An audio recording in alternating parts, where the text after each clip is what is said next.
the larger story, and if you like this, then there's the download buyer's guide. So each and every one of the content pieces have call to action.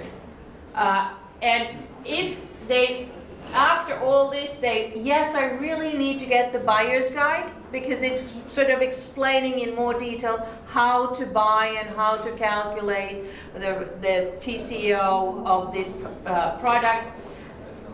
And they feel, of course, I need to get this. So what we get from them, we ask for the first name, last name, company, email address, and the interest area that they put down here, select what it is that they are mainly interested in. And then after filling that, they get to download the content piece. And this is how it basically works. So what happens when they actually download that material, they get automatically a message, thank you for doing this and that. And if we have something more after that, hey, you might want to look also this, if you were interested in that, so that we might add something else, something new to that message, and that can be all automated. So nobody has to do anything, but they feel that they get served. And when this sort of moves on, we have contact, we have the CRM in place, where the contacts fall in, and every time this person does something on the website, she was making faces, shut up there. Every time that person does something on the website, that creates sort of points. That every movement collects points. And at one point you can determine that if somebody has done, like, collected 100 points, what you have decided that whatever that person does, if somebody collects all the items that you have, they get 100 points, and then you get alerted that this is really a hot lead. If somebody has actually went through all the materials, downloaded several materials, they are seriously interested, because nobody if they are not seriously interested, they will not do as much. Probably a competitor. It can be a competitor too, but usually when people need to leave their name and company names, you will see if there's a competitor. If a competitor basically uses their real name and real address, fine, okay, you don't call them. But usually you get these Yahoo, Hotmail, sort of fake persons. And they are usually competitors, analysts, and others who are just trying to, understand what you're doing, but they don't want to show, they want to give anything about themselves. But this is how it basically works. And creating this kind of content, of course, requires quite a lot of work, planning, and this is not the only thing. This is the first thing. We are now here, but we will carry on posting new blogs, new content pieces here. Some of the content pieces will have the same CTAs, the same downloadables that you saw there, but of course we are creating new all the time as well, because once somebody has downloaded all, they probably want something more or something new, so we want to keep it fresh. But that's how it sort of unravels and starts working for you. And of course you have all the goodies there in the end, contact information and all the sites that you are present and so forth. But this was just opened up about a week ago, so we don't know yet how well it's performing. We are getting, SEO is in place, so we are eventually now seeing that it's gaining more traction, but of course. I have a question, like if you're doing the news like that, so like main things like how to rate or how to choose a good screw, like so if you make a good article about it and you have a good PDF about it, then you don't want this to go down. No. So you want to keep it up, but you want to keep it up, yes. How to solve that? I already have created, let's say, 3 or 4 main posts that explain the main things to my different buyer personas, and then I don't want them to go away. I don't want to put new news. So well, then they would it's the be same hidden. stuff, but new angle to it. And if you have the same downloadables there, you can always use the same downloadables there. Is that what you're asking? Because I think it's of course eventually you run out of stuff. But I think our sort of sin is that we put too much in one blog post, in one downloadable material. We need to sort of be more scarce about what we share, and we can always build on what we already said, that we refer to that, we link that material to what we are now up, and freshen it up with something new that just came up. Like there was a research that you want to tie up to that. So basically it doesn't the basic messages are always there, but you want to make it timely. So every time the question is, why now? Why is this relevant now? So that's the part that you need to listen more to your markets. And what was the name of the company? Rebel Road. Rebel. Passenger Wi-Fi and internet. Oh, the cars with the Wi-Fi's, yeah, the trucks and stuff. Mm-hmm. Yeah. Okay. So whenever something is happening in that area, or even let's say your solution could have saved a problem or avoided a problem that has emerged in the media, that's an opportunity to grab that piece of news, comment on it, and then also tell your story again. So I know it's not first when you think it's like, okay, well, this is all new, old stuff for me. But basically it's you need to be in love with that. It's like your wife, do you have one? Yeah. You still love her like the day that you get married, I hope. It's the same with a company, and your story. You have to love it enough so that you tell the same story all over again, but evolving it. Yeah, that's why I emphasize the love part, because you cannot get bored with your own stuff and think that, I'm not going to tell this. I just wrote about this 3 months ago. 3 months, that's ancient history. I'm thinking more about like this, that I've created like a really great piece, and this piece really converts well. Yeah. Everybody who reads this always will give me a call, or vice versa. But then I make new posts, and they don't convert so well. So maybe I should put the old one up again. Oh, hey, internet loves reposting. So don't worry. People's memories are very short. So you can even pick old stories and deliver them again on Twitter, share them on Twitter and LinkedIn and Facebook. Just change the dates. Yes, trust me, it works. I have a question as well. When you read in the internet, how you should design the landing pages or home pages, there are so many.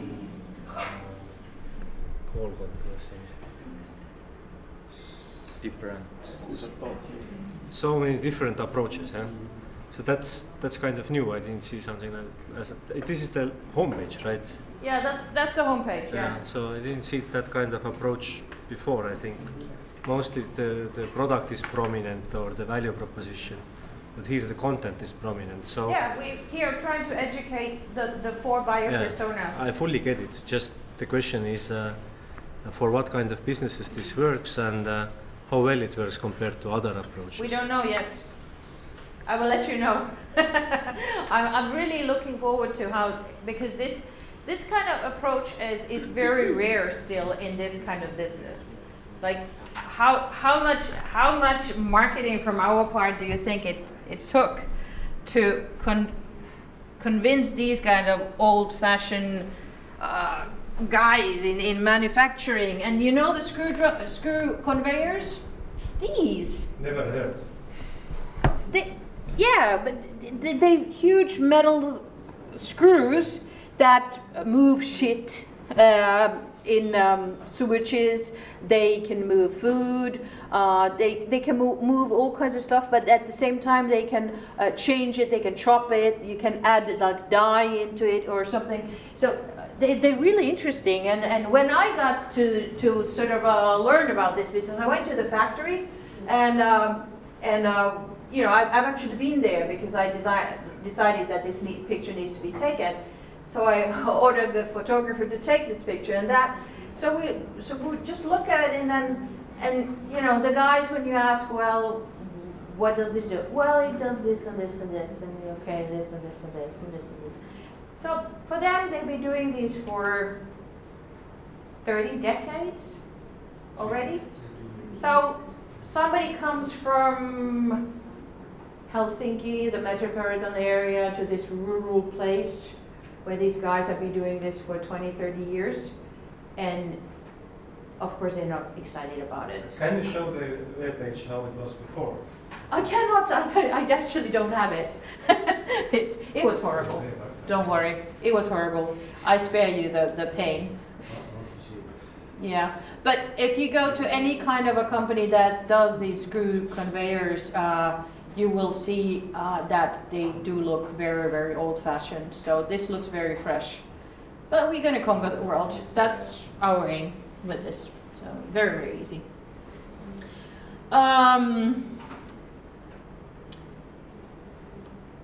And you know, and the one reason I showed that, particularly I showed that one to you, is that of course we talked about the offline and online people. You would think that the people who actually buy screw conveyors are all offline people, but they're not.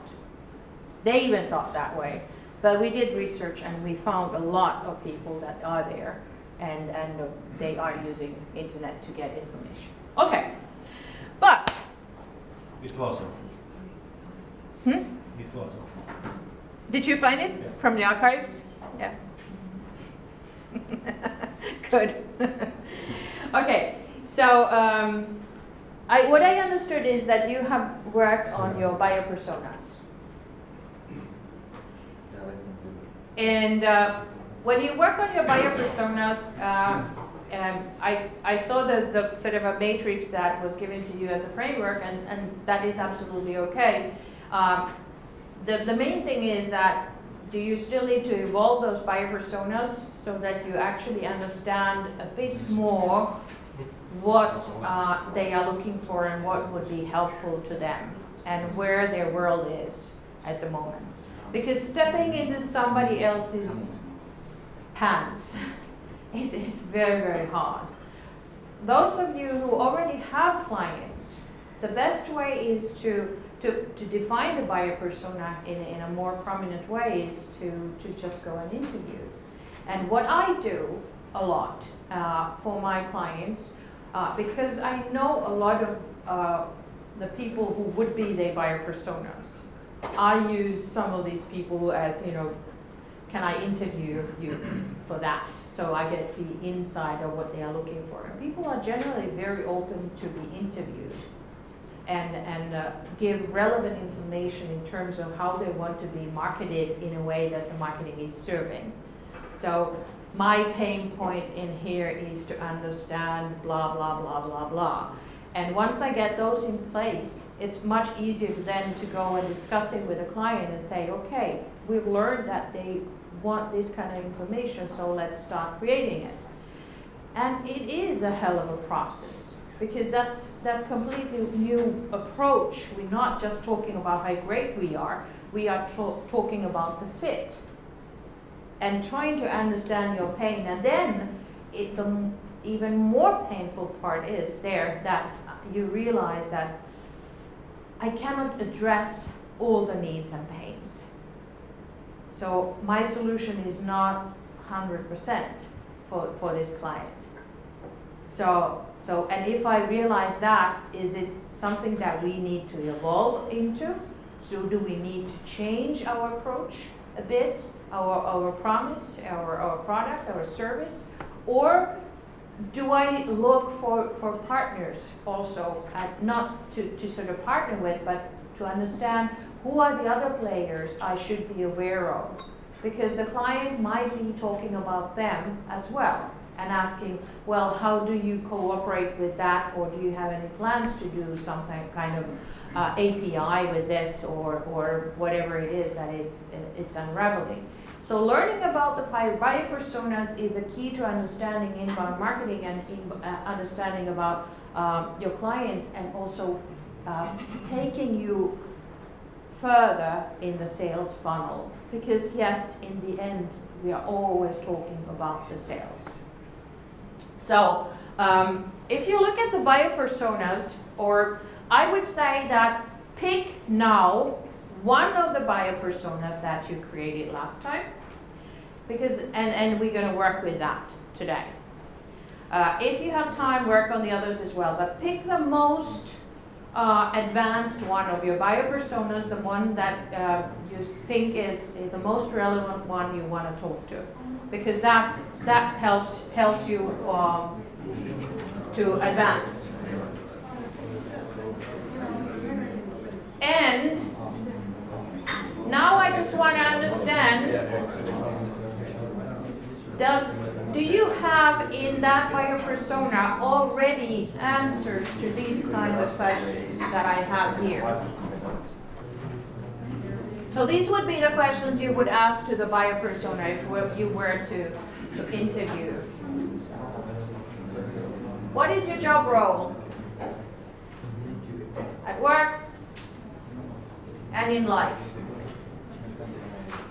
And never underestimate somebody's personal life as a sort of a part that defines how the person sees the world, how they make decisions, what their interests are, how much time they have on different things. Because if you are in a business like the Sportalizer, every parent would be interested in you if they have a kid that is in sports too, because your message is so great, and people always want their kids to perform well and be taken care of in a nice manner. So basically your audience are people who have their own kids as well, because that ties it much harder to the whole thing. And they have a personal approach and a personal interest in that as well.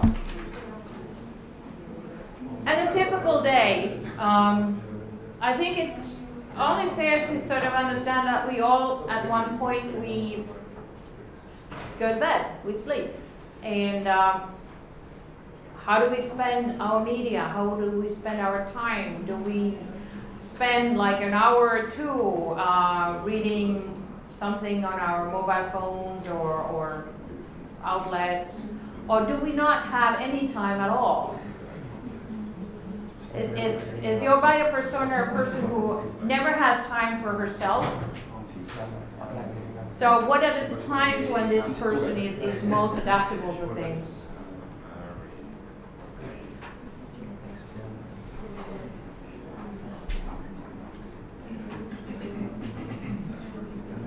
Okay? Would you like to go now and check how much of the stuff you have there? Or I don't know about your buyer personas. Would somebody step up and tell me about what kind of buyer persona you have?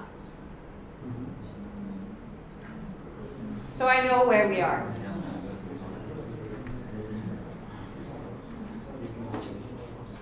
Everyone is, okay, did you work on the buyer personas? Yes. So you have a buyer persona. Yes. Who has a great buyer persona? You do. Okay. Okay. Tell us about your buyer persona. Well, buyer persona is a guy running a medium-sized business in Tallinn. And his constant pain, as he's doing an international trade, his constant pain is shipping. They do not have a possibility to hire a person who takes care of shipping. And we offer them to delegate everything connected with shipping to us. Through that, first of all, they will get their time back because it's very time consuming to arrange shipments. They will certainly save some money because the shipping industry is not transparent today, and that's one of our goals, to make it more transparent. So we can't say exactly that this year you will save, let us say, 20% on the shipment, but he can measure time already. And that's what we do. We communicate with the customers and shippers instead of them. Yeah. And your service is also for individuals as well? Who want to Yes, we ship serve in? individuals who find us, because every executive is an individual as well. Yeah. And every individual might be executive. Yeah. But that was a good pitch. That was really good what you now said about the person and the pain and everything. Why was it good? Because I immediately got the point, and I think I got the point of a business owner or a business in a small business, and I know I was educated to work with trade in the past, so I'm very familiar with all the paperwork that goes with shipping and customs and all of that, and it was a job for one person basically if you were doing at least once in a while something. So definitely it is a pain in the ass for a lot of people. But saving time and no hassle. It's like you're taking a lot of pain out of it, and you just, okay, here it, and when I looked at the website, it looks very easy, what I need to provide you with. Probably behind the stuff you need a bit more, but still you can get easily started. If you are a business with constant products, then once they are described in our system, we don't have to come back to that anymore. Yeah. So we only need to add the destinations. Yeah. That's it. Yeah. So saving time definitely, but I think that what sort of struck me a bit was that you talked about business owner being in Tallinn. Aren't you serving other markets as well? We are actively working in London. Okay. And this is the place where we're selling.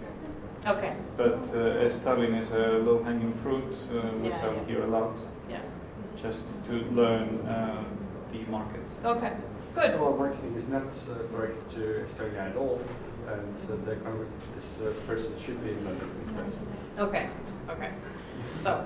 I still have a question. We are talking about Thank custom you. buyer personas, right?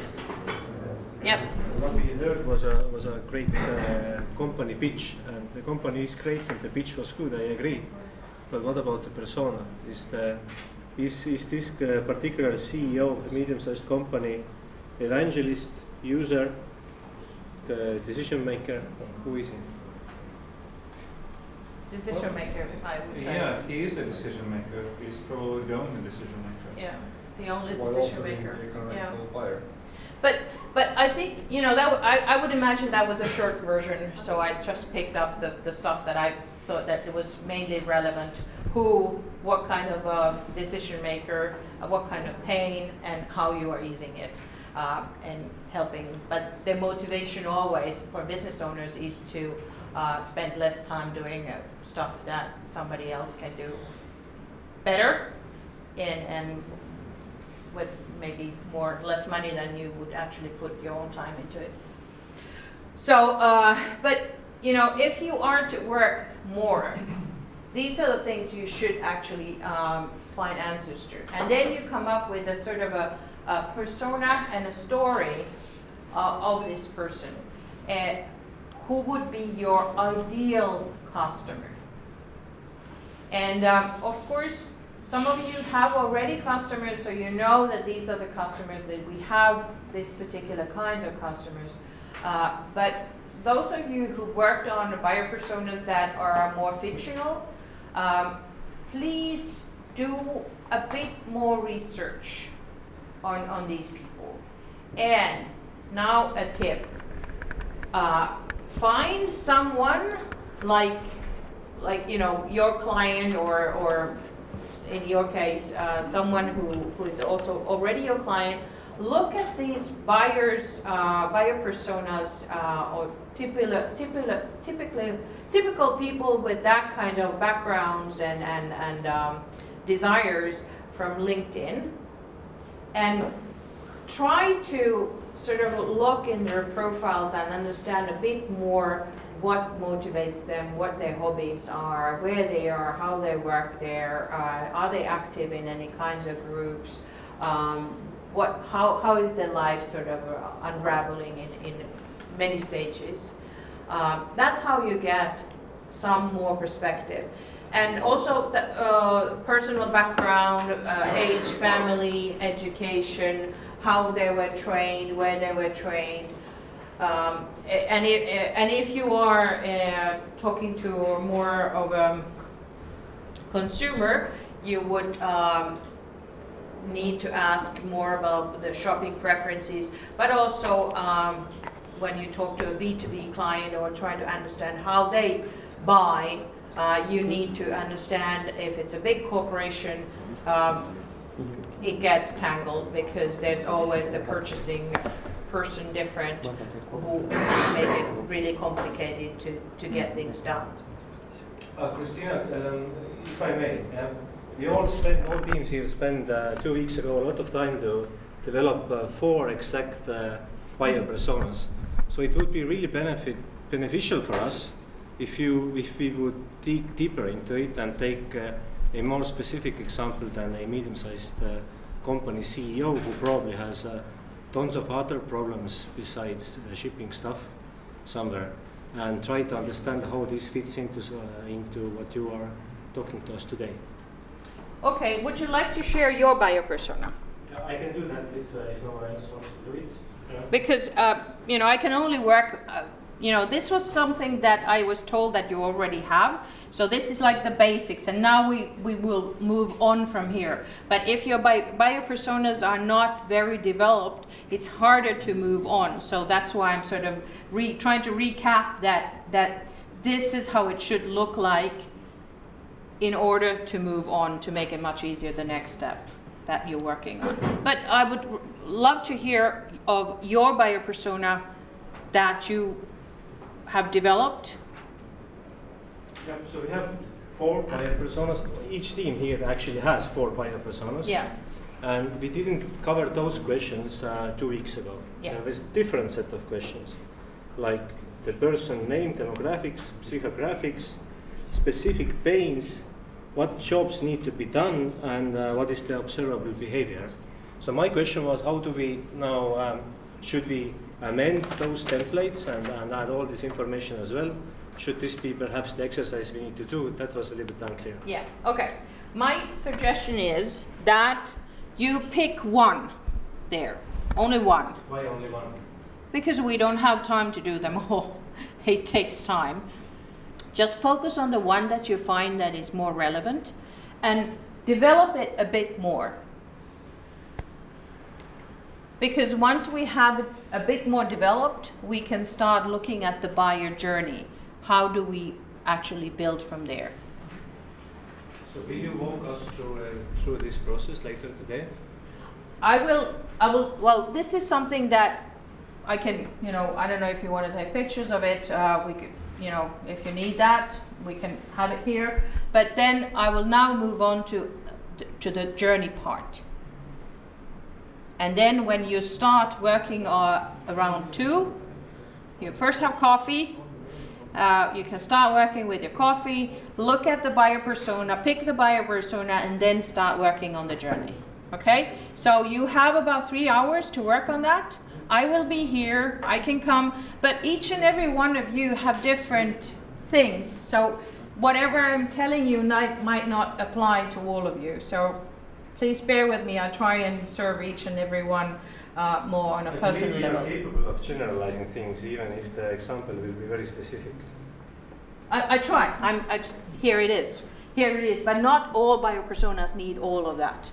So you might be okay with more condensed and work on that. But with some biopersonas, you need to work a bit more, or maybe even do research or buy research to understand how they actually work. Maybe it would be helpful if you would comment a little bit every question there, how it helps us in this process. Like, for example, what is a typical day? Yeah. Yeah. I think that's very specific. Sorry, Henry. Yep. Just as a thought, does it make sense to go on to the next phase, which is actually putting it into action? Yeah, Perhaps. And then, which is, I think that was your next step, wasn't Yeah. it? The customer Yeah. journey. Yeah. And then maybe that'll answer a lot of your questions. Okay. Well, the journey sort of answers most of the questions why we need these. Yes. So definitely it's sort of. But usually, how I like to work with these is that I sort of come up with a picture. I give the person a name.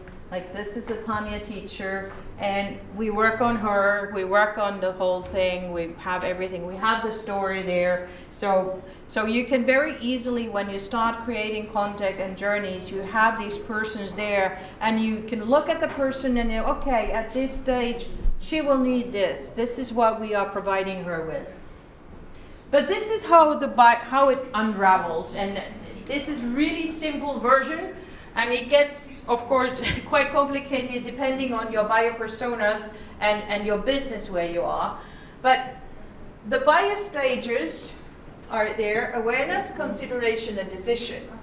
And then again, if you look at your websites at the moment, most of the stuff you have are related to here.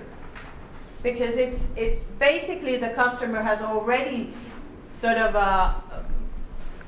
or the person who visits your site has already figured out something or come into, and you might provide live demo, or you might provide more product material, case studies, whatever it is that you want to give them.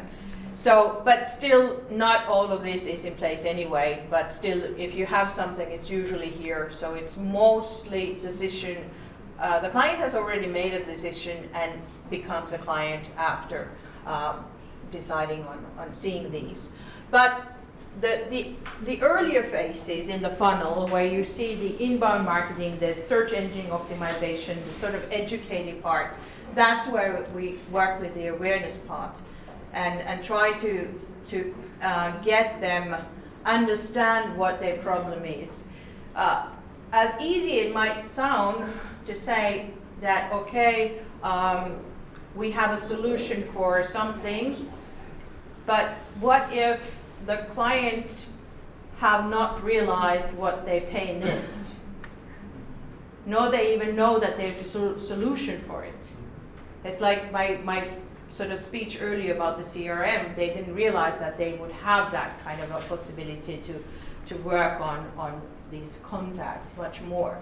So most of the time with new technologies, new services, people don't know that they have a need. So you have to educate. So in the awareness level, here's an example, a very, very easy example, but I have a sore throat, fever, and I'm achy all over. What's wrong with me? Okay, I have a fever. I don't know what's wrong with me. I have no time at work. I don't know what the problem is. I have strep throat. So now I have sort of nailed the problem. Strep throat. What are my options for relieving or curing my symptoms? Getting rid of or getting just relief. And then decision phase, I can see a primary care physician, ER nurse, or clinic. The ER costs 55 euros, but are the fastest, and I have insurance. Okay, so then there's the solutions. All these solutions, and it costs a lot of money, but I have an insurance, I can take it. Very easy, understandable example of what it is that we need to do in all these phases.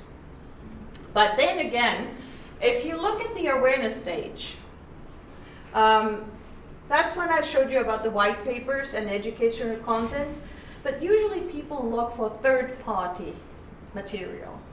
That's when gardeners and research companies come in place. Companies who produce all kinds of more sort of thorough understanding of where IoT is going or what is happening in the market. So people are actually discovering these. That's why these guys are always speaking in the media, in seminars, because they have an overall picture. We can tell you that the world is going to change with IoT. So, okay, now everyone is learning about IoT. It's not one particular company who's telling you about the IoT thing. It's the different third parties who are telling. But it's also, you can work on these as well. You can quote these, you can use these in many ways because they're all over the place. They're on the internet, they are quotable, they are searchable, they can be shared by you as well. So you can actually work with some of the material for your own benefit. Show that I'm providing this information to you as well because I find it educative and I'm tying it to what I'm offering. So these are the content types that you would actually bring for the awareness phase.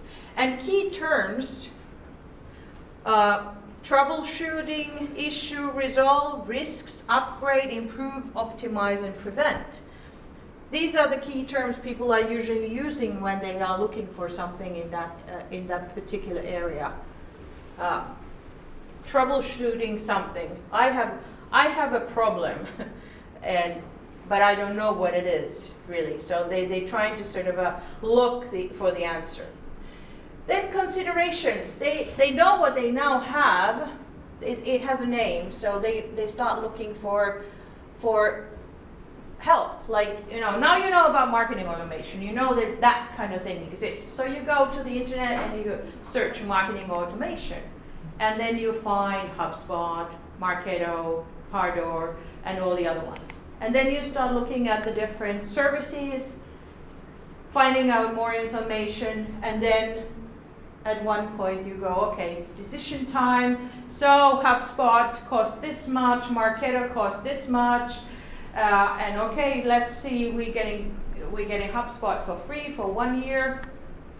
Sounds good. Marketo costs that much. Pardot seems like it's much more for a bigger company. It doesn't really apply for me. Okay, decision made. I don't know. That was speed. Not necessarily true, but that's how we evaluate things. And that's how your customers also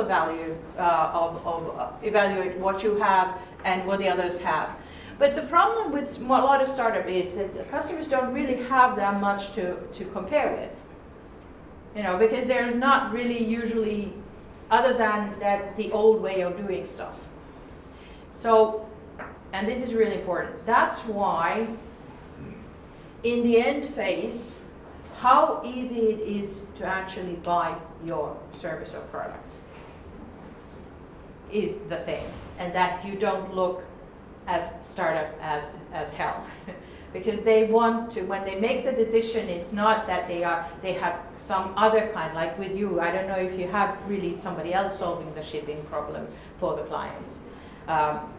So if there's really an alternative service that they can, say they do it for this much and you do it for this much. And I like your interface and I like your approach, so maybe I'm willing to pay a bit more because I like you here. But if they don't have any choice, that the other choice is the old choice that they can actually, do it themselves and do it the hard way, then it comes down to the fact how easy it is to get it from you. Because the more lean companies are, they don't want, when it comes to the decision phase, they want to be sure that if they start doing this with you, they can kick off. Well, they never kick off to anybody, but they can actually remove that task from their task list. But they want you to be there next year as well. And that is their concern when they do changes in how they operate. So it's really important that they know when they make the decision that you're going to be around, it's very easy to buy from you, it's very straightforward, it's really going to help, it delivers what it promises.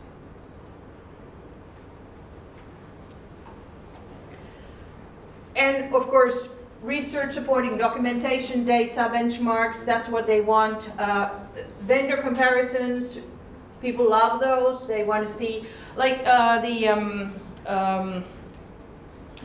there are lots of tools for media monitoring that can be used. And I have, for quite many years, with my company, we evaluate every media monitoring tool there is available in Finland. There are currently about 6 to 10, 6 relevant, 4 not that relevant, but still they're there. And there are certain things that we look into into the quality, the leads, the sources, whatever, there are tons of things that we look into. And we give that information to our clients. We're serving them because they are buying media monitoring tools, they want to understand what they are, so we're serving them by telling them what are the differences and how they can benefit from one or the other. And because there's no such thing as one size fits all. If you ask me what's the right media monitoring tool for you, I would first have to look into many details, and then we can all go through the most relevant ones, and then you understand why would someone serve you better than the other. But that's really important information when you are actually making the final decision. And you want to read the case stories. Case stories, and I think the case story works best when the client really states clearly what the problem was, what was done, and what is different now, and what we actually gain from this. But what I realized, a lot of people tend to focus on the part of how did the process go, the sort of how the implementation phase actually unraveled, and that's not always relevant for some, if you have a service that doesn't require any tailoring for the client. But the reason why this is important is that a lot of the disruptive services that we now have are forcing the client to change their processes. And whenever that kind of thing is there, you have to understand that clients don't want to change anything. They don't want to spend time in working on their own processes because it's pain, it's hard. It would be, you're much more in a much more easier place if you can just solve something that solves a problem without them changing anything. And of course that's not possible, because most of the time they need to change something very dramatically, and that's the whole point of it. So they want to read from case stories how it was for the client. The change process, was it painful? How you supported them with the change process. So that's why the case studies are really important in this this phase. So creating content for each phase is what we would like to see now for the buyer persona that you picked. What it is that you create for a buyer persona that is in awareness stage, doesn't know anything really about this. Doesn't have a name for the pain.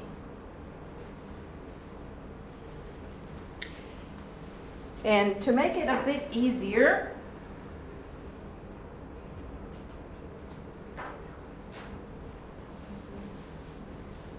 you can create your own Excel sheet for this.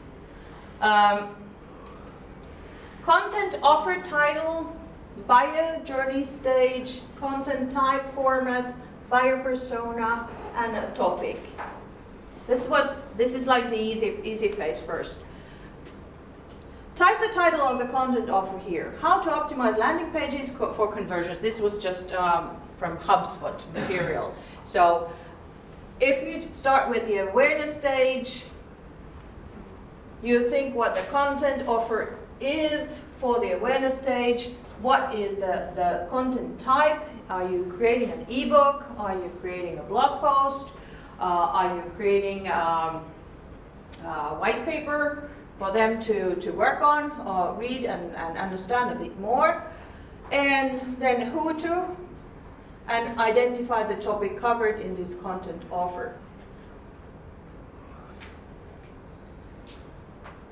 Like I said, it's going to be hard for you. Don't look so devastated.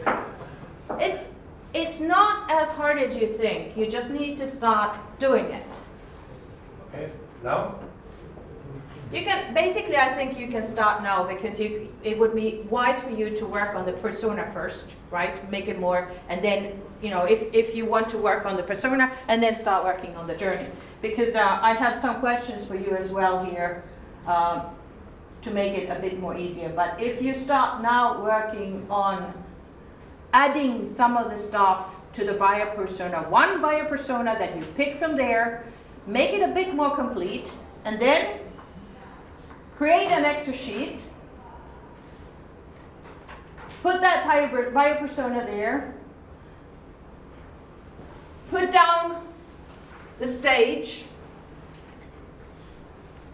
different stages there, and what it is that you are offering in different stages in here, if it's an awareness stage. And here you can basically, you know, don't just settle for a title here. I think we need to, and after the coffee and everything, start working on what are, you know, in detail, what it is that you're going to work, what is the kind of information that you want to put in there.